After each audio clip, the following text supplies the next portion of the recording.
প্রাকৃতিক সৌন্দর্যে ভরা আমার বাংলাদেশ, অতুলনীয় আমার বাংলাদেশ।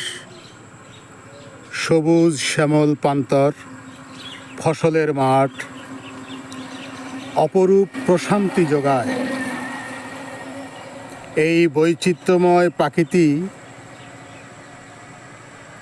আমাদের দেশকে করেছে অনন্য। তাই তো শত্রুরা বারবার হানা দিয়েছে আমার এই সোনার দেশে। কখনো পাল বংশ, কখনো সেন বংশ, কখনো মোগল সাম্রাজ্য, কখনো ব্রিটিশ। পরবর্তীতে 1971-এ মুক্ত হয় আমার মা, আমার বাংলাদেশ। ধন্যবাদ।